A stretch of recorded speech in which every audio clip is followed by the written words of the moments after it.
everyone. Welcome back to the podcast. In today's episode, I'm going to speak on nobody will ever care about your future more than you. Before I get into that, if you're new, I do 3 types of episodes. Number 1 is a solo rant. I'm expressing my inner dialogue, 15 to 20 minutes. That's what today's episode is. Number 2, a conversation with a like-minded individual where we speak on topics that will provide value to you. It's not an interview, it's a conversation. I'm just authentically speaking, looking to learn about someone else, and hopefully you guys learn as well. And then number 3, once I get some questions, you could send questions, topics, ideas into egliskiscapital@protonmail.com. Once I get some questions via email, I will address those in videos and podcasts, newsletters, and threads. So those are the episodes or the styles. And if you enjoy my efforts, I'd greatly appreciate you dropping a rating or review on whatever platform you listen to. On Apple, you scroll to the bottom of the episodes and you can write a review or drop a rating. And then on Spotify, you can just drop a star rating. Either way, I appreciate you. I'm grateful for you. And let's get into this. So nobody will ever care about your future more than you. Number 1 is your vision. So what I've found that helped me the most is really identifying what I don't want. And see, this comes up often, but my father. So I look at him and he wasn't a horrible man, but he wasn't the man that I want to be. He wasn't the father that, he did his best. We'll say that. Point is, when you look at someone and you clearly identify you don't want to be like that, then you can ask yourself, well, what are they doing that made them become that person that I don't want to be like? Often it's going to do with substances and poor habits. That's what the story was with my father, just running from his mind, numbing, suppressing the psychological mind. And you create these compounding cycles of negativity by partaking in actions that lower your energy and frequencies. So maybe you don't understand, or maybe you're not familiar with that exact language, frequencies and energies. I can explain it like this. How do you feel after you go to the gym? Do you ever see someone slam the door when they're leaving the gym? Do you ever see someone leave the gym angry? I'd say it's probably 1% chance, like 0.1% chance. At the gym, everyone holds the door. Everyone is usually in a good mood because working at an intense physical rate is one of those activities that raises your frequency. It's going to create better thoughts because you're doing something healthy for your mind and your body. Not just your body, not just your mind, but both at the same time. See, that's powerful.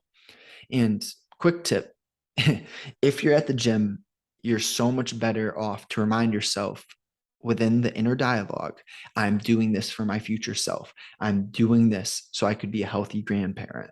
Don't go through your workout saying, this is so hard. This is so hard. No, go through your workout saying, you can do this. I'm becoming healthier, stronger. Feed your mind with good thoughts. That inner dialogue is important. So you get clear on what you don't want. You don't want to be broke. You don't want to be codependent. You don't want to be addicted to substances, and you don't want to lose your cool. So those are just a few things for me personally. Then your vision correlates with what are your responsibilities? What are you going to take into your I don't know, what's the word? What do you choose to do on a daily basis that is going to further the world, how are you making a positive impact on other people, on animals, on something somehow. The point really comes down to, if you don't have responsibility, you're not going to have any meaning. And if you don't have meaning, you're miserable. So you need a balance between, of course, you want downtime. You want to be able to relax. But if you just have downtime and just relaxation and no responsibility, that is not a happy life. It's not a fulfilled life. And I used to wish for an easy life. Back in high school, this was my vision. Get rich and then don't have any responsibility because I got rich. What a shit vision. And I didn't know what I didn't know. So now 5 years later, been out of high school since 2017. It's like I've completely realized, yeah, money is a tool and money solves money problems. If you don't have a lot of money or a good amount of money, you will have more problems. But that doesn't mean there aren't problems that money doesn't solve. Okay. So external things don't solve internal problems. If you have an internal problem, it requires this internal work, developing of the self. Yeah. So number 2, being present. And that's like a cliche. It's tossed around a lot. So I'm going to describe what it actually means to me and how you can be present. Are your actions aligned with your longer term vision? That's like number 1. If I want to be intelligent, strong, kind, and influential, I'm not going to be unintentional with my days. I'm going to value my 24 hours. You do not become great at anything or get uncommon results by doing common things or get great by accident. That is not how it works. So Kobe Bryant, how did he get great at basketball? Oh, the man worked more than everyone else. Every NBA player, every sports person has their normal practice. So what did Kobe do? He woke up and did an entire whole practice before everyone else was awake. And of course, what I was questioning when I heard this was, is it sustainable? How can you create a higher level but sustainable lifestyle?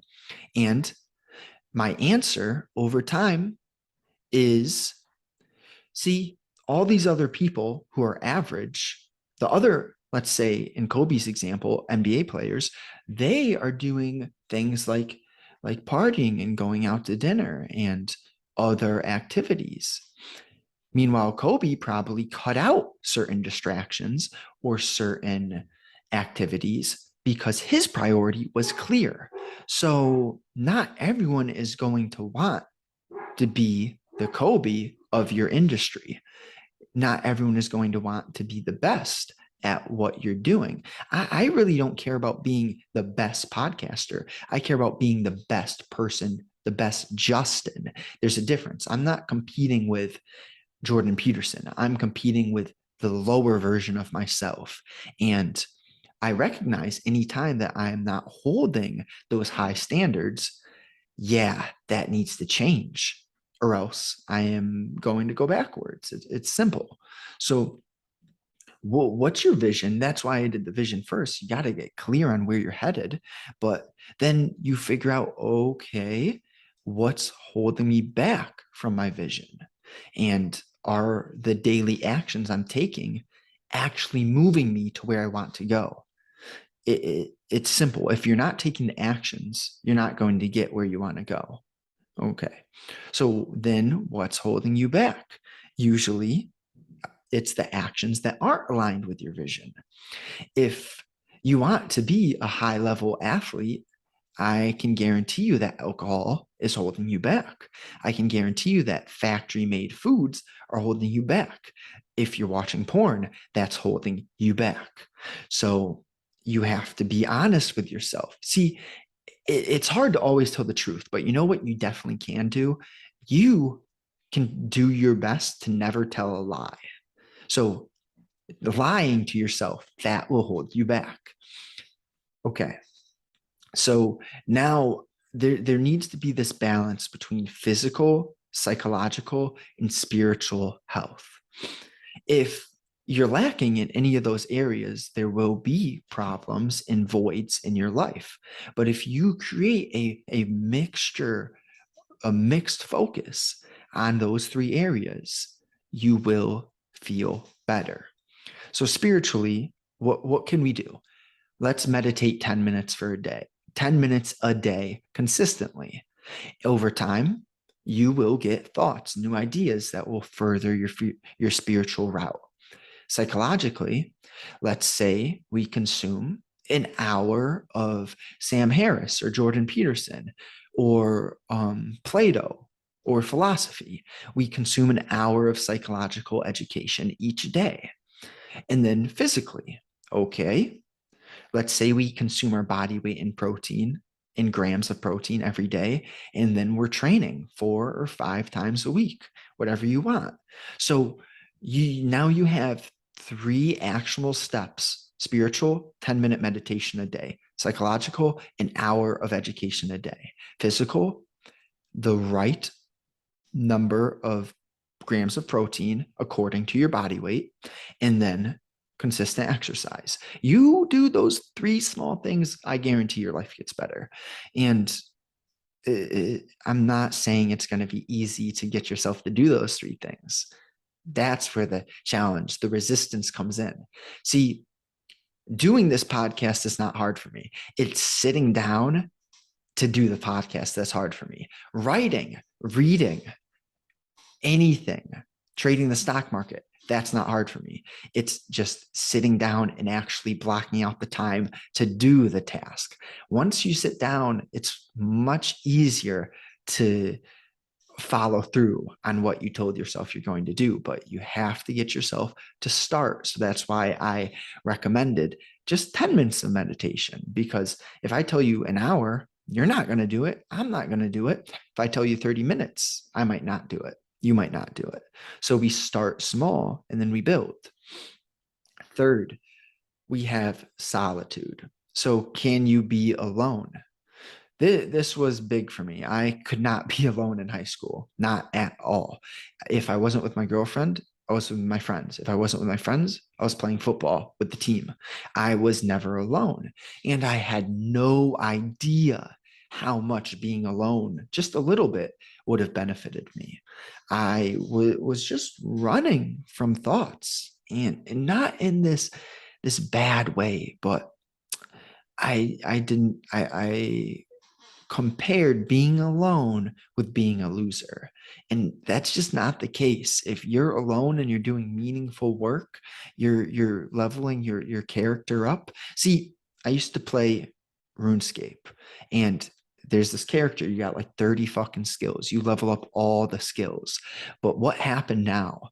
I cannot play video games anymore because the realization occurred, dude, you're a real life character too. How about you level up your real life skills?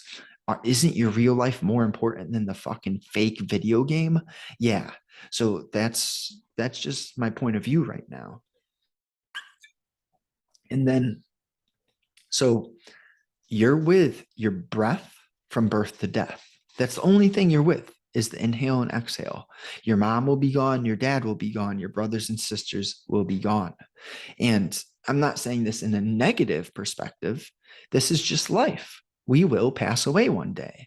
And wouldn't you rather know that you invested your time, you did good things with your time, rather than be filled with regrets that you lived a fucking fake life, a life that your grandpa wanted you to live, not one that you wanted to live? Regret comes much more from inaction than from taking action. So you're better off to bet on yourself, take action. Maybe you fail, maybe you get rejected, but the pain is quick that way. And you're not wondering forever. If you don't take action, the question, what if, will never go away. You will never have an answer. So you might as well try the thing. Go get rejected. I am happy for you. If you go and get rejected, that's much better than not trying. So do the thing. Do the thing. Don't try, but do the thing. And lastly, become an excellent individual. This is what solitude will wake you up to. I had no interest in being the best person I could be until I found myself alone more than usual. This was because I wasn't enjoying time with my friends anymore. They weren't aligned with my vision. I wasn't enjoying time with the girl anymore, was not aligned with my vision. What did I do? I said, well, if I'm not enjoying the time with these people anymore, I'm not going to spend time with them. So that led me to solitude, and solitude led me to working on myself. If you enjoyed this, please share it with a friend. That's what is the most important to increase the reach. And hey, if you enjoyed it, don't you want more people to listen? So thank you so much for listening to the conversation, and just enjoy your day. Don't be too hard on yourself. Don't have too many expectations, but do the actions that will align you with your higher self. Don't take part in these activities that make you feel guilty and regretful. Enjoy your day. Thank you so much.